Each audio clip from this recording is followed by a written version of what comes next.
Hey guys, I don't care what sport you watch. This is where the best information is.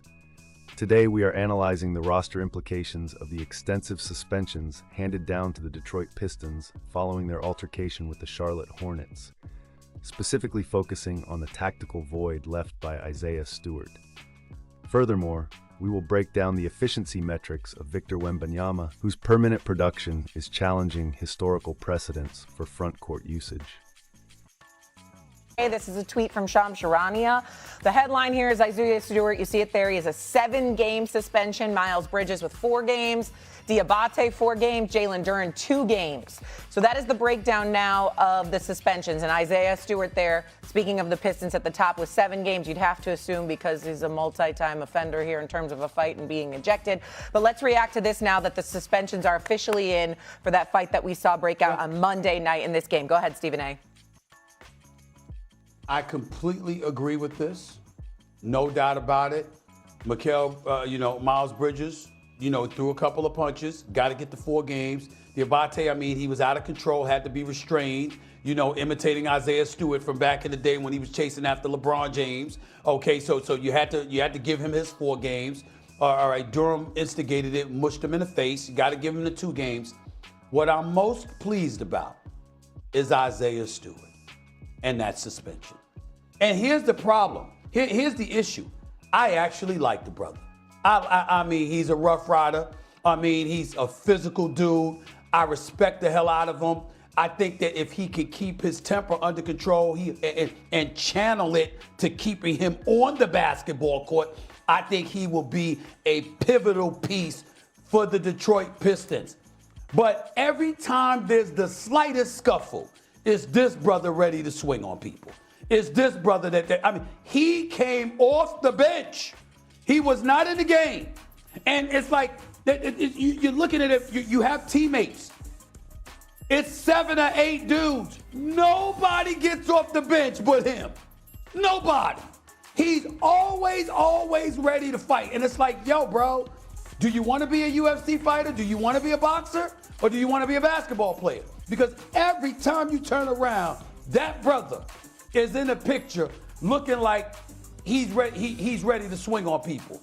It's like you got to reel him in. Because if I'm an opponent, guys, and I'll end it by saying this. If I'm an opponent of the Detroit Pistons, and I know that the combination of Duren and Stewart is formidable, obviously, and they're going to win basketball games for you. Oh, y'all, I'm instigating something with Isaiah Stewart because it ain't going to be tough. It ain't going to be tough to do. I'm playing with that dude's mind. I'm going right at him to coax him into doing something that's going to get him ejected and suspended because he will do it. He will allow it. He's got to get himself under control. And JB is a great coach. And the Pistons have proven they've got a great organization. They should be very proud of what they're doing. And I really, really like Stewart. I would want him on the Knicks. I'm not throwing shade on him. I like the guy. But you got to reel him in. On too many occasions, he's just out of control. He deserved that 7-game suspension. Go ahead, Shannon. So what I'm thinking about this is coming off the bench is absolutely unnecessary. That's a safety hazard. We never condone that. And we understand. I was reading the body language on the sidelines. It's like his teammates knew that he was probably going to do that because this is his role. No matter what, he's going to be that guy that protects his team. But still, in this circumstance, when you are number 1 in the East, at least you have a 6-game buffer in the loss column, 13 losses to 19 with the Celtics at the number 2 spot. Maybe you can hold on. I like this news coming in the middle of our conversation about MVP because this is a great opportunity. This is a great opportunity for Cade to really show what he can do. But it is a tough blow also for a squad that really needs to build experience in the regular season in order to, I heard you earlier, Stephen A, say, take down the Knicks. They feel like they can come out of the Eastern Conference. They can make it to the NBA Finals. Every game matters when you're pursuing an aspiration like that. And so when you make a mistake that egregious coming off the bench, that can cost your team as a solid role player, I do think this impact can actually be bigger than just one player missing 7 games. It can sort of derail a little bit of momentum, and that to me is the most costly. This is incredibly soft for Stewart. Patrick Ewing took 1 step off the bench and got suspended for Game 6 of an NBA second-round series by Stern, and it cost him a second-round series against the Heat. 1 step. He ran on the court and started and increased the scuffle, and he gets 7 games. That's ridiculous.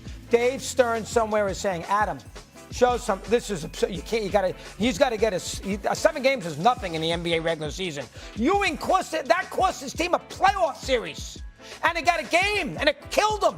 And he gets 7 games in the middle of February. That's absurd. He should have gotten 25 games for doing what he did. That was a joke. Nah, that's ridiculous. Oh, come on. Now, you stop it, Steve. 25 games. 25 games? They lost. 25? Come lost on, man. Dougie, that's ridiculous. That's ridiculous. Oh, look at Ewing. No, 25 games. One step. 7 to 10. I agree with Sinead. 7 to 10. 25 games. Go ahead, Wendy. Dougie's crazy. Dougie's nuts. If any of you thought anybody was getting more than this, you haven't been paying attention to NBA enforcement for the last 10 years. And I would say that the Hornets would suffer from losing some players here, but everybody behind them in the standings is tanking, so they'll be fine. So Jalen Duren. I want to say this real quick before we go. Go ahead. Before we go to break, I want to repeat myself in this regard. Ain't nobody rooting against Isaiah Stewart here. You understand what I'm saying? He's a valuable component to the Pistons. We're saying it to him because you gotta pay attention, Isaiah Stewart. They are going to target you because you lose your mind and you don't know how to control yourself. You're an easy target for an opposition come playoff time. If you're a coach and Detroit's front line is problematic for you, you send somebody out there to get him ejected. Easy. It ain't gonna be hard because that's how easy he is to do that to. He's got to course correct and change some stuff with his temper. Otherwise, he's going to find himself booted out of a series at the most inopportune of times, like Doggy just highlighted, even though Doggy is utterly ridiculous with the 25-game suspension suggestion.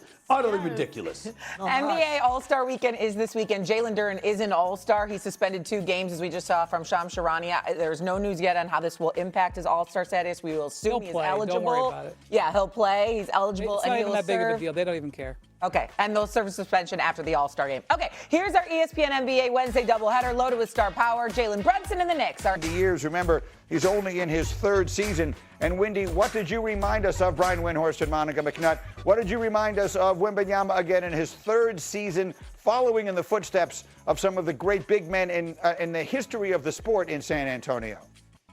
Yeah, I mean, I know the game was a little different in terms of speed of play when Duncan played, but he's got more 40-point games now than Tim Duncan had in his, 18 seasons with the Spurs. So that's fascinating. And, you often hear so-and-so can't guard me. No, literally, they couldn't guard him. There was no possible way. Victor could have had as many points as he wanted in this game. I'm sure he would have loved to have stayed out there more and put up more, but they have a back-to-back. In fact, they're on ESPN tonight at the Warriors. They wanted to protect him for this game. And look, San Antonio is a fascinating team. They have a couple of flaws. They were one of 3 teams at the deadline that did not improve their roster. They could have used some shooting. They want to play for the long haul, and they want to let this team develop. That said, when you have a player like this who can overwhelm your entire defense in a one-off setting, anything is possible, and he displayed all of his offensive skill in the 26 minutes he graced the court last night. What are the right things to say about this Spurs team, Monica? I mean, the West is typically loaded. You got OKC, you got Denver, and a few other places that you might look, but there's nothing quite as tantalizing, I guess, as the possibilities of what San Antonio could be.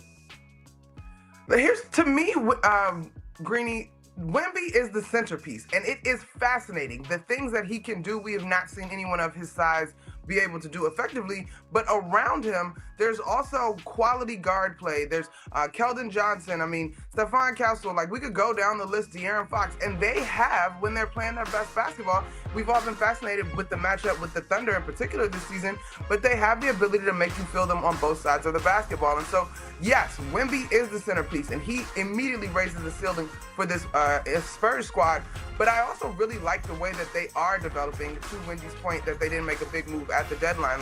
They are competing at a high level, they're building a culture, they hang their hat on what they can do defensively, and offensively they come at you. The league's decision to issue a 7-game suspension to Isaiah Stewart, along with lesser penalties for Jalen Duren, Miles Bridges, and others, introduces a significant variable into the Detroit Pistons' immediate rotation management. From a tactical standpoint, Stewart is not merely a rebounder. He serves as the team's primary physical enforcer and a versatile defensive piece capable of executing switching schemes on the perimeter. Losing him, combined with Duren's 2-game absence, strips Detroit of its interior anchor. This forces the coaching staff to utilize deep bench options, who may not have the requisite grasp of the defensive rotations, likely compelling the team to simplify coverages or revert to a soft zone to mask the lack of rim protection. More critically, the analysis regarding Stewart's temperament touches on a vital aspect of professional scouting: psychological profiling. At the highest level of competition, opponent scouting reports detail emotional volatility alongside shot selection and defensive tendencies. As noted in the breakdown, if an opponent identifies that a key rotation player can be neutralized via instigation rather than basketball execution, they will incorporate that into the game plan. This is a strategic exploit. Teams will run actions directly at Stewart: screens, physical box outs, and verbal engagement, specifically designed to trigger a reaction that removes him from the contest. For Stewart to remain a pivotal piece of the Pistons' core, he must view emotional discipline as a fundamental skill, equal in importance to his perimeter shooting or post defense. Failure to do so renders him a liability in a 7-game playoff series where availability is paramount. Shifting the focus to San Antonio, Victor Wembanyama's recent statistical output, specifically recording high-volume scoring in limited minutes, 26 minutes, indicates an offensive efficiency rating that is scaling non-linearly. The tactical implication here is profound. Wembanyama's gravity is distorting defensive shells to a degree rarely seen for a rookie. His ability to score from the perimeter and finish at the rim forces defenses to overload the strong side, creating massive spacing opportunities on the weak side. The Spurs' front office strategy, characterized by a refusal to make reactive moves at the trade deadline, suggests a commitment to a long-term developmental arc.